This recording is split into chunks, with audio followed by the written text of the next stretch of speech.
Each new year brings new manifestations. But what is it that we're wanting from these manifestations? What do we want from life? Let's talk about that today.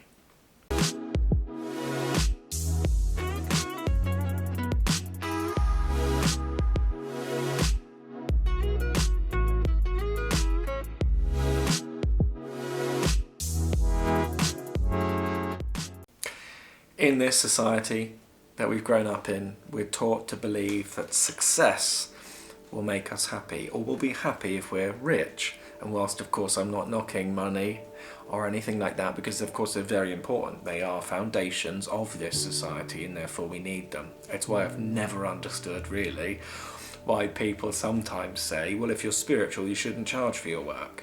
And I sit there and I think, why not? Wouldn't you, if you're a car manufacturer or a car repair guy, wouldn't you need to charge for your work to live? And why would it be different if you're a spiritual person? Is it true that us spiritual people just survive on light? No, of course, in this society, fortunate or unfortunate though it is, we need money to live. But is success the be-all and end-all for ourselves? Because what does success even mean? Success for somebody might just be getting up in the morning. Success for somebody might be not taking that drink in the evening. Success might be finishing all of the tasks that they've done. It doesn't necessarily have to relate to money or social growth, like we see nowadays with Instagram and things like this and YouTube. Some crazy people out there though recognise that yes, money's helpful, yes, success is nice, but they're byproducts of something deeper. Spirituality is the practice, I suppose, of getting in touch with that which isn't necessarily physical. We're all non-physical energy, and we're extensions of that non-physical source energy, that which humans or us like to call God.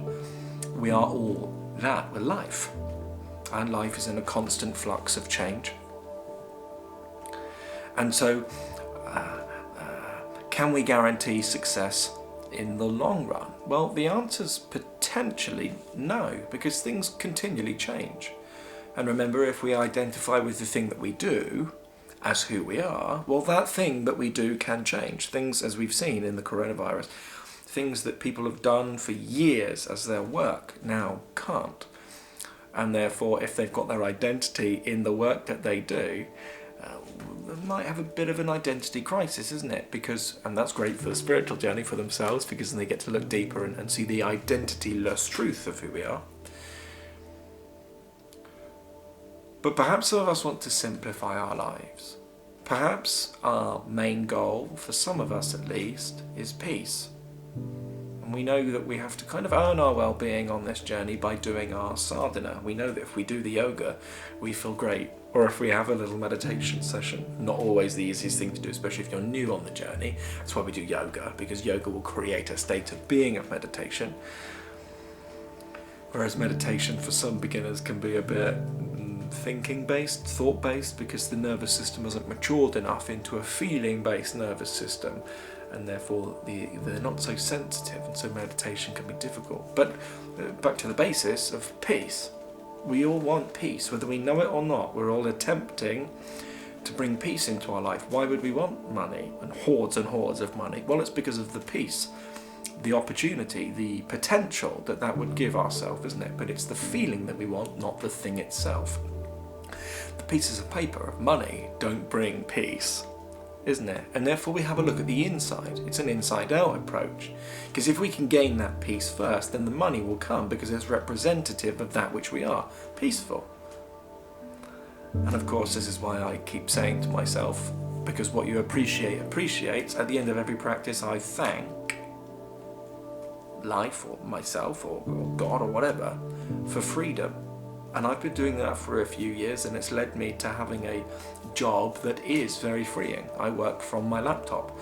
I don't want to say this arrogantly, but I feel like God protected me throughout the coronavirus. It made me financially stable before the coronavirus in a job that wasn't going to be affected by that. And so we can see, in this sense, that when we put our effort and our action into the thing that's right for us, or the thing that we're actually quite good at, and we continue to do that, life will be kind to us. But we want to cultivate that peace inside. Perhaps this could be a New Year's resolution. Those things that we always say we're going to do but then never stick to.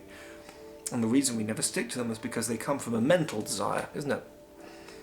An egoic desire, usually, for more money, or to completely overhaul that behavioural patterning that I've been doing for years, like eating bad food. In an instant we say to ourselves, well then the next day it'll be different. Because it's New Year, on the 1st of January I'm going to stop eating all of that food. And it's a bit like, well, good luck. Because you can't just change all of your patterning overnight. It's a slow, gradual process, isn't it?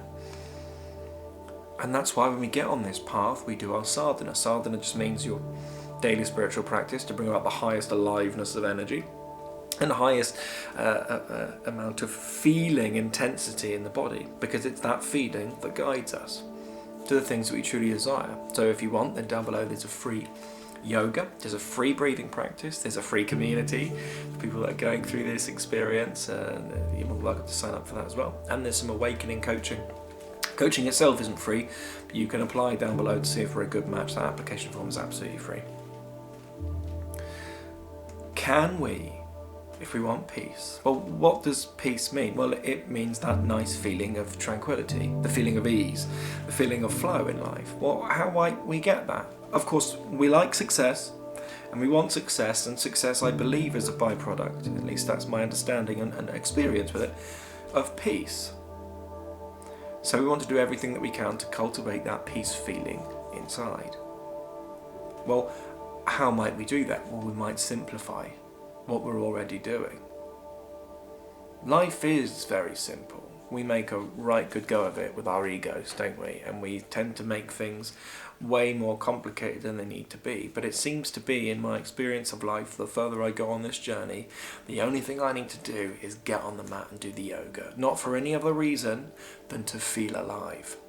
Because it's that feeling alive that brings me everything that's right for me on this path. It brings me the idea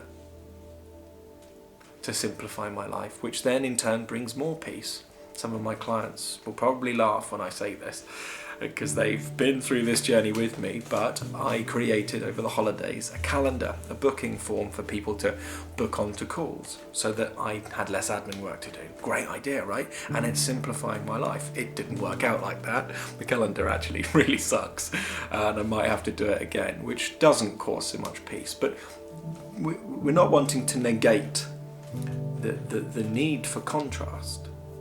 You know, these negative moments breed deeper desires for more peace, for more simplification of our life, so that where we can leverage maybe the internet in my example, or somebody else, to do the work that we're perhaps not the best at, or that we don't find as riveting. Life is continually guiding us to the next best, next most peaceful aspect of ourselves, but sometimes we recognise that can come through pain. Pain is needed. When I made this calendar, I thought, yes, this will be it. This will be it. I'll be able to live very happy and peacefully after this, because I've got less admin work to do. But actually, it didn't work. The calendar not very well, so that built more contrast inside myself, a bit of stress as well, as we tried to set up the calls for the new year. But now I'm left looking back at it and thinking, well, yes, that contrast was there, but it's now bred an even deeper desire for more peace. We all want an easy life, right? And of course this stuff isn't easy. We have to earn it. We have to earn our well-being by doing the sadhana. We have to earn our well-being by being in integrity, a person of integrity, making sure that we are doing the actions that we say we are, and of course we all falter on that. But can we keep making small steps towards that really peaceful life goal that we may have? And that first step is to just simplify our life. I hope this helps. Who knows if it does. I hope it breeds a desire perhaps for this year to make your life as peaceful as possible, to do everything that you can and put all of your actions towards creating more peace for yourself. Because that is, in my feeling sense, everybody's deepest desire, whether they know it or not. Because we can't necessarily control how happy we are, but we can control how peaceful we are in relationship to experiences happening that potentially can't be seen as something positive. But the peace is always in my control, right? But sometimes we have to earn it by becoming flexible physically through the yoga, but then also that transpires as becoming flexible emotionally and mentally, whilst also breeding a deeper awareness of peace that's always been there, but we've had to sort of carve out inside of ourselves through years of practice. I'm done now. I hope this helps. Namaste.